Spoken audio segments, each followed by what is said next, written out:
Hello guys, आइए आज की क्लास अपनी होगी किस पर? रिफ्रैक्टिव इंडेक्स पर। पिछले टर्म पे हम लोगों ने क्या किया था? रिफ्रैक्शन से रिलेटेड लॉज पढ़े थे और रिफ्रैक्शन की डेफिनेशन, क्यों लाइट बेंड होती है, स्पीड कम हो जाती है, क्यों ऑप्टिकल डेंसिटी क्या होती है, ये सारी चीज़ें हम लोगों ने क्या कर लिया, पढ़ लिया।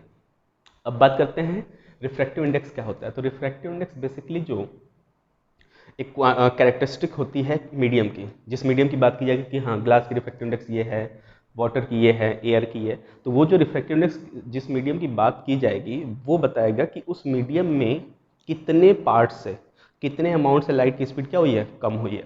जनरली लाइट की स्पीड हम लोग सबसे ज़्यादा कितना लेते हैं? Maximum speed of light is 3 into 10⁸ metre per second in vacuum, है ना। इससे ज़्यादा स्पीड ऑफ लाइट नहीं होती हमारे यहाँ, हम इतना ही मैक्स मानते हैं और इतना ही होता है, ठीक है। बट यही स्पीड हम अपने अर्थ पर जो भी एक्सपेरिमेंट करते हैं या प्रैक्टिकल करते हैं, जो भी स्टडी करते हैं लाइट के ऊपर, वो सब में किस में किया जाता है? एयर में, क्योंकि वैक्यूम तो यहाँ पे है नहीं। तो एयर में भी लाइट की स्पीड हम जनरली कितना लेकर चलते हैं? 3 इंटू 10⁸ मीटर पर सेकेंड, ठीक है। ओके, ऐसा नहीं कि कम नहीं होता है एयर में स्पीड, इस वाली स्पीड से एयर में स्पीड जब आती है तो कम हो जाती है, लिटिल बिट होती है। तो उतना हम लोग क्या करते हैं? इग्नोर करके क्या कर लेते हैं? एज्यूम कर लेते हैं कि यही स्पीड एयर में भी होगा। लेकिन जब ये वाली स्पीड के साथ लाइट वैक्यूम से चलते चलते किसी मीडियम में कवर करता है, मीडियम में ट्रेवल करने लगता है, तो क्या होती है? उसकी स्पीड घट जाती है, डिक्रीज हो जाती है। तो जिस अमाउंट से घटती है या जो अमाउंट रिलेट करता है इस फैक्टर से कि हाँ इतने से घट रहा है या ये अमाउंट घट जा रहा है, उसी कैरेक्टरिस्टिक को हम लोग क्या कहते हैं? Refractive index of that medium. और अगर हम बात करें कि रिफ्रैक्टिव इंडेक्स, तो हमारे यहाँ दो तरह के रिफ्रैक्टिव इंडेक्स होंगे। एक तो होगा एब्सोलूट रिफ्रैक्टिव इंडेक्स, इसको हम जनरली सिर्फ एन से लिख लेते हैं, N of that medium equals to speed of light in vacuum over speed of light in that medium. बस यही है। Absolute refractive index is the ratio of speed of light in vacuum over speed of light in that medium. जिस medium की विषय में हम बात कर रहे हैं उसी मीडियम का ये क्या है? स्पीड है उस मीडियम में लाइट की, ठीक है। तो इसकी यूनिट क्या होगी? यूनिटलेस होगी, है ना, स्पीड बाई स्पीड है। Okay, absolute refractive index. आपको पता होगा कि हमने कहा भी, जैसे सी की वैल्यू सबसे ज़्यादा है, सी मतलब सबसे मैक्स है, 3 इंटू 10⁸। जब किसी मीडियम में लाइट जाती है तो उसकी स्पीड घटती ही घटती है, कन्फर्म है। तो सी ज़्यादा हुआ और वी क्या हो गया? कम। तो ये रेशियो भी 1 से क्या होगा? ग्रेटर होगा ना। तो एब्सोल्यूट रिफ्रैक्टिव इंडेक्स हमेशा 1 से क्या होता है? Greater always. ये बात याद रखें, ऑप्शनल क्वेश्चन यहाँ से बन जाता है। अच्छा, एब्सोल्यूट समझ में आया कि एब्सोल्यूट का हम ऐसे रेशियो निकालेंगे और निकाल लेंगे, और ये बताएगा जैसे लाइट की speed 3 into 10⁸ metre per second है वैक्यूम में, वो किसी मीडियम में गया और वहाँ लाइट की स्पीड हो गई कितनी? 2 इंटू 10⁸ मीटर पर सेकेंड मान लेते हैं। तो सोचिए कि जिस मीडियम में ऐसा गया होगा उसकी रिफ्रैक्टिव इंडेक्स कैसे निकालेंगे? स्पीड लाइट की वैक्यूम में डिवाइडेड बाई उस मीडियम में। तो उस मीडियम में मान लीजिए कितना आ रहा था? 2 इंटू 10⁸। तो इसको काट पीट के निकालेंगे तो 1.5 टाइम्स आ गया, है कि नहीं। मतलब जिस मीडियम की रिफ्रैक्टिव इंडेक्स 1.5 होगा, इट मीन्स कि उसमें स्पीड लाइट की कितनी हो जाएगी? जितना था उसका 1.5 टाइम्स घट जाएगा। सिंपली 3 इंटू 10⁸ था, तो आधा कितना होगा? 1.5 पार्ट होगा ना, वही वैल्यू इसमें क्या हो जाएगी? आ जाएगी। समझ में आई? सिंपली हम अगर फिर से एक बार लास्ट टाइम सोचे कि रिफ्रैक्टिव इंडेक्स क्या होता है, तो रिफ्रैक्टिव इंडेक्स जैसे 1.5 है, मैं कहूँ कि किसी मीडियम का मान लेते हैं 1.4 है सपोज, तो ये क्या बताता है उस मीडियम का? तो सिंपली ये बताता है कि लाइट की स्पीड जितनी थी, जनरली होती है ना वैक्यूम में, ये रिफ्रैक्टिव इंडेक्स अगर उसमें डिवाइड कर दे तो ये क्या जाएगा? उस मीडियम में उसकी स्पीड आ जाएगी। बस इतना है कि रिफ्रैक्टिव इंडेक्स से यदि हम स्पीड ऑफ लाइट वैक्यूम वाले से डिवाइड कर दें तो जो वैल्यू आएगी वही स्पीड आएगी उस मीडियम में। तो हमें रिफ्रैक्टिव इंडेक्स अगर पता है तो जनरली हम मेन स्पीड वाली वैल्यू में 3 इंटू 10⁸ वाले में बार बार रिफ्रैक्टिव इंडेक्स से डिवाइड करते रहेंगे और क्या मिलता रहेगा? स्पीड हमें मिलता रहेगा उस मीडियम में। क्लियर? चलिए, तो एक चीज़ तो समझ में आया कि जिसमें रिफ्रैक्टिव इंडेक्स ज़्यादा, उसकी स्पीड क्या होगी? कम होती चली जाएगी, ठीक है। ये तो हम पहले भी पढ़ चुके थे। अब बात करते हैं, वो ऑप्टिकल डेंसिटी पे पढ़ा था, ये रिफ्रैक्टिव इंडेक्स पे पढ़ रहा है। नेक्स्ट, अगर हमारे पास नेक्स्ट बात की जाए एब्सोल्यूट के बाद, रिलेटिव रिफ्रैक्टिव इंडेक्स। रिलेटिव हमेशा हम टर्म यूज करते हैं जब किसी की रिस्पेक्ट में बात की जाती है ना।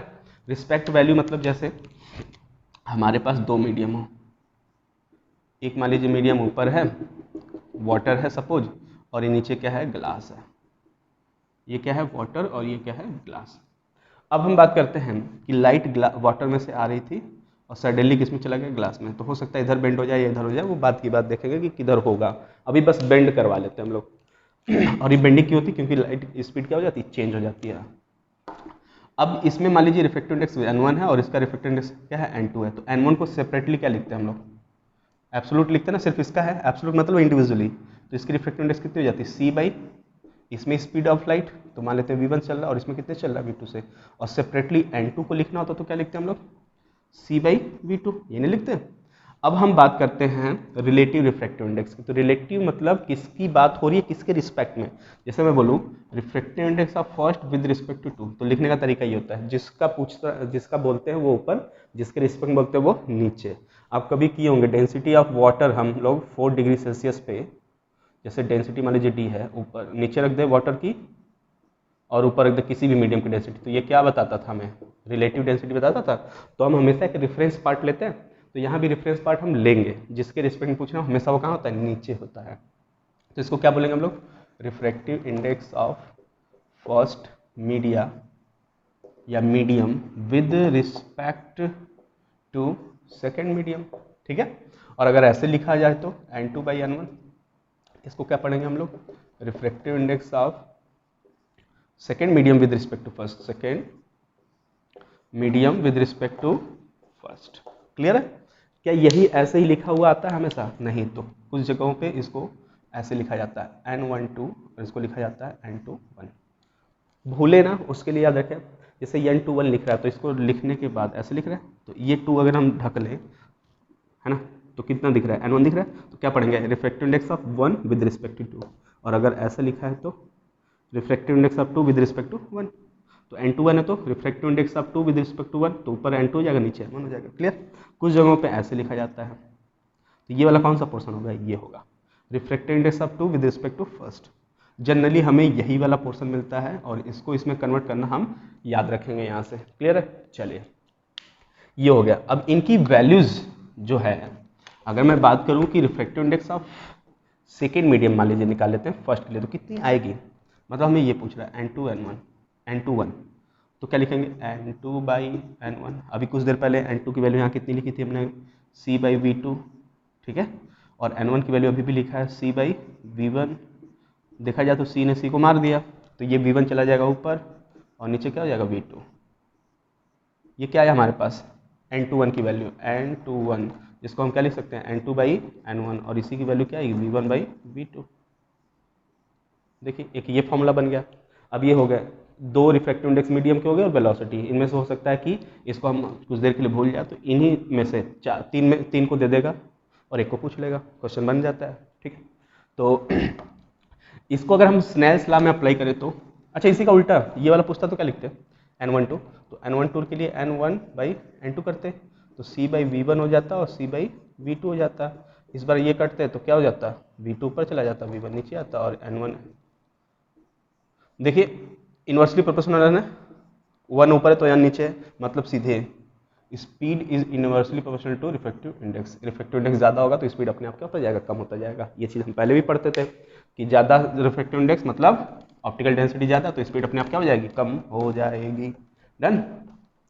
चलिए इसी पार्ट को स्नेल्स लॉ में हम लोग क्या करते हैं, फिट करते हैं। कैसे, देखिए sine I over sine R equals to क्या पढ़ा हमने, एन पढ़ा था। ये एन सिर्फ अकेला नहीं होता था। अब देखिए इसकी वैल्यू क्या होती थी या ये क्या लिखा जाना चाहिए था इसको, एन क्या है। तो देखिए हमारे पास ये फॉर्मूला कैसे बना, ये जैसे मीडियम है, ठीक है, एक लाइट ऐसे आई, यहाँ आने के बाद कहीं इधर बेंड होकर चली गई, ठीक। तो यहाँ पे हमने क्या खींचा था, नॉर्मल। ये वाली एंगल क्या कहलाती थी, इंसिडेंट, और ये क्या कहलाती थी, रिफ्रैक्टेड। यही होता था। ये जहाँ से आ रही है n1 मीडियम, जहाँ जा रही है वो n2। क्लियर है। अब देखें ये जो स्नेल्स लॉ लगाया गया था, ये बताया गया था कि sine I by sine R, मतलब दिस एंगल का साइन अपॉन दिस एंगल का साइन हमेशा कांस्टेंट होगा। वो कितना, जिसमें जाता है उसकी रिफ्रैक्टिव इंडेक्स अपॉन जिससे जाता है उसकी रिफ्रैक्टिव इंडेक्स। तो जनरली ये फॉर्मूला बनता है एयर के लिए, तो एयर की रिफ्रैक्टिव इंडेक्स 1 ली जाती है, तो सोचिए कितना आ जाएगा, n2 बाई n1 हो जाएगा। तो ये क्या हो गया N2 ना, इसलिए N2 ना लिखकर वो सिर्फ क्या लिख देते थे N, तो फॉर्मूला क्या हो जाता था sine I by sine R equal to N constant. But यदि ऐसा हो जाए कि N1 1 नहीं है, कुछ वैल्यू रखता है, तब ये फॉर्मूला ये वाला नहीं लिखा जाता, तब कहाँ तक छोड़ देते हम लोग इसको, यहाँ तक, बस ये हो जाता है कि नहीं, समझ में आई बात।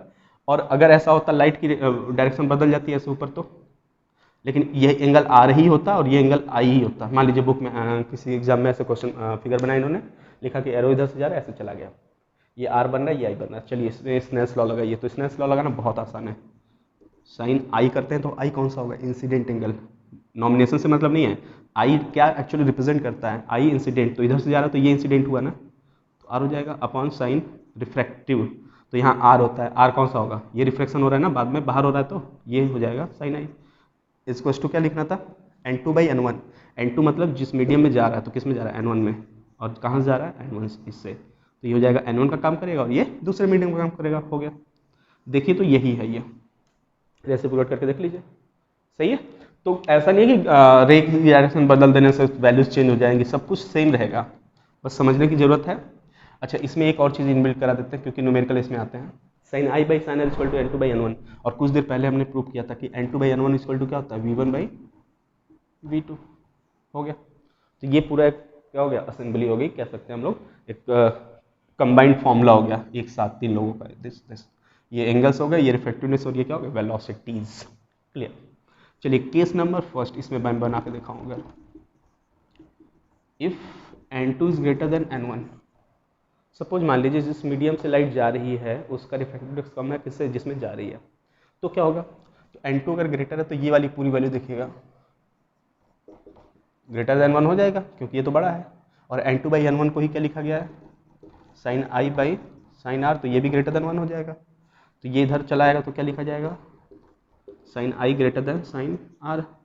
ठीक, तो यहाँ से जब ये वाली वैल्यू आ गई तो हम इंप्लाइज करके ये लिख सकते हैं कि angle I is greater than angle R. Simply ये बना लेते हैं, angle I is greater than angle R. क्यों, तो आप एक चीज़ पढ़िए, देखिए ये जैसे स्लैब है, इस पर लाइट नॉर्मल से कितने डिग्री पे गिराई जा सकती है, ऐसे गिराई जा सकती है, ऐसे गिराई जा सकती है, ऐसे कि एग्जैक्टली ऐसे गिराई जा सकती है, ऐसे यहाँ से 90 डिग्री पे नहीं, तब तो सीधा चला जाएगा।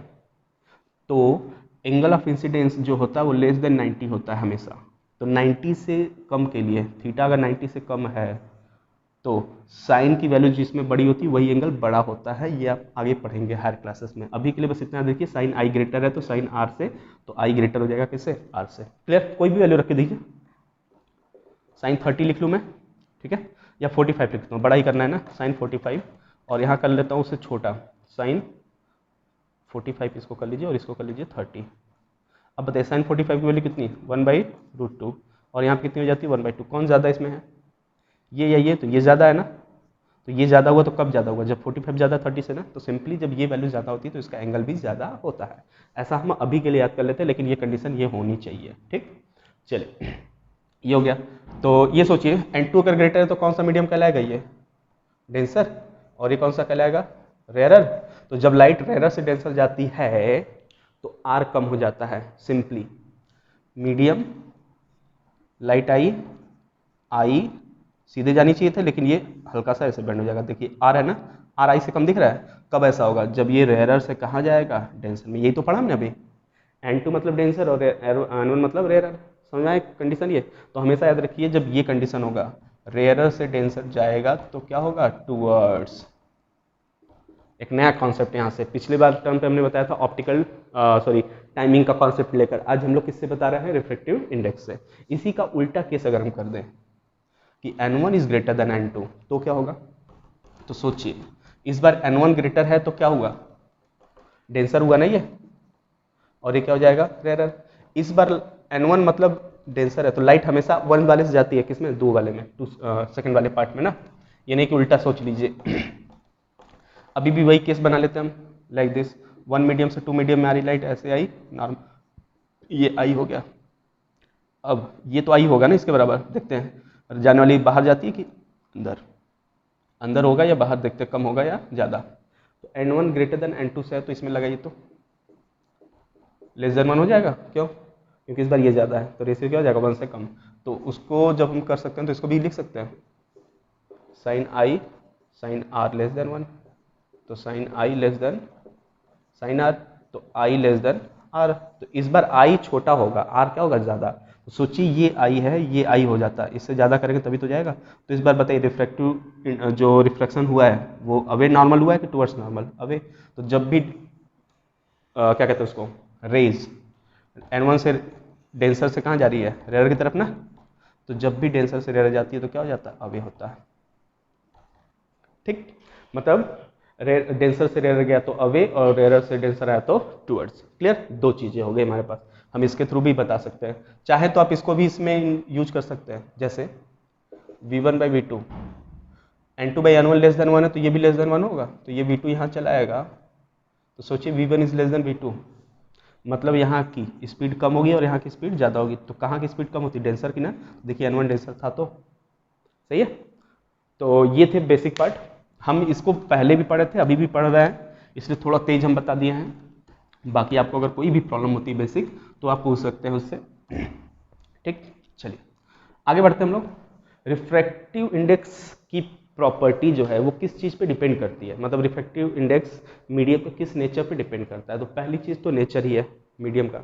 नेचर मतलब वो ऑप्टिकल डेंसर है या ट्रांसपेरेंट है कि नहीं, ओपैक है, ट्रांसुलेंट है, किस टाइप का है, किस नेचर का है। पहला चीज़ तो इस पर डिपेंड करता है रिफ्रैक्टिव इंडेक्स। दूसरा कलर ऑफ द लाइट, किस कलर की लाइट को हम लोग ला रहे हैं हर बार, ये जो दिखा रहे हैं बार बार हम लोग की लाइट रही गई वो किस कलर का है, कलर भी मैटर करेगा। देखिए क्यों, colour of the light basically किसकी प्रॉपर्टी होती है, फ्रीक्वेंसी से। आप 9th में पढ़ा होगा फ्रीक्वेंसी क्या होती है, number of cycles in 1 second is known as frequency.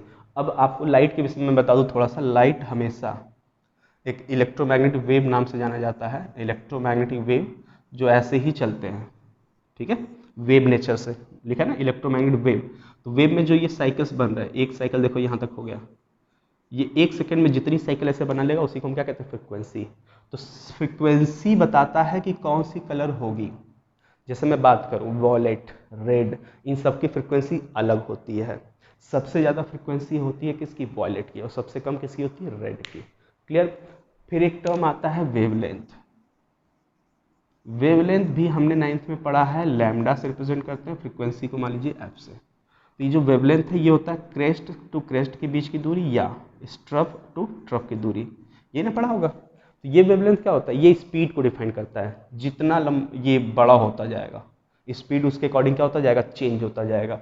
तो वेवलेंथ किससे डिपेंड कराता है, मतलब किससे रिलेट करता है, स्पीड से, और फ्रीक्वेंसी किससे रिलेट करता है, कलर से।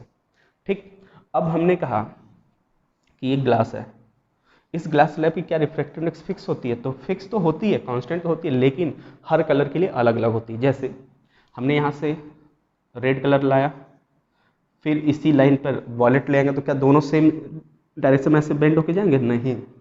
हो सकता है ये देखिए स्ट्रेट वाली लाइन थी जिसमें जाना चाहिए था, उससे हट गया ये, तो मान लीजिए पहले रेड था तो रेड वाला यहाँ पहुँचा, हो सकता है वॉलेट वाला यहाँ चला जाए। ठीक है, मतलब दोनों के लिए तो अलग अलग हो गया। अलग कब होता है, जब इनका रिफ्रैक्टिव इंडेक्स अलग हो। तो कलर पे डिपेंड करता है रिफ्रैक्टिव इंडेक्स, क्यों, क्योंकि फ्रीक्वेंसी कभी नहीं बदलती। याद रखें, कलर जो होते हैं, अगर यहाँ से रेड गिराएंगे तो रेड ही निकलेगा। ऐसा नहीं कि रेड यहाँ से किसी ट्रांसपेरेंट ग्लास को लिया, यहाँ से लेजर लाइट रेड लेजर आया उस तरफ निकल रहा है ब्लू, ऐसा नहीं होगा। रेड जाएगा तो रेड ही निकलेगा। तो फ्रीक्वेंसी नहीं चेंज होती, क्या चेंज हो जाता है, वेवलेंथ और स्पीड। तो कैसे चेंज होता है वो सीख लीजिए। जब हम रिफ्रैक्टिव इंडेक्स एन की बात करें, एन ये अगर बढ़ता है, जैसे हवा से गया ग्लास में तो रिफ्रैक्टिव इंडेक्स बढ़ा, जब रिफ्रैक्टिव इंडेक्स बढ़ता है तो वेवलेंथ घटता है, मतलब N inversely proportional to lambda. Simple. अगर इसको हम सही से लिखें तो लिखेंगे n2 by n1 equals to lambda 2 by lambda 1 ऊपर हो जाएगा और लैम्डा 2 नीचे हो जाएगा। ठीक, इन सब पे रिलेटेड क्वेश्चन जो होते हैं वो हायर क्लासेस में खैर आते हैं, बट अभी हमें जानना चाहिए क्योंकि हमें कंपटीशन में अगर बैठना है, 10th लेवल के कंपटीशन NTSC ये सब होते हैं जो, इन सब में तो ये फॉर्मूले शॉर्टकट में आने चाहिए क्योंकि इन पे डायरेक्ट फॉर्मूला बेस्ड क्वेश्चन आता है। ठीक है, तो वेवलेंथ हमेशा घटता है। सिंपली मैं बोलूँ कि वेवलेंथ ऑफ लाइट वैक्यूम में है लैम्डा 1, कहाँ पे है ये वैक्यूम में मान लीजिए लाइट की वेवलेंथ वैक्यूम में λ1 है, वो एक मीडियम में चला गया जिसकी रिफ्रैक्टिव इंडेक्स बताइए क्या इसमें वेवलेंथ चेंज हो जाएगा? यस। कितना हो जाएगा? λ2। कितना बताइए? λ2 कितना हो जाएगा? तो λ1 में n से डिवाइड कर दीजिए, खत्म।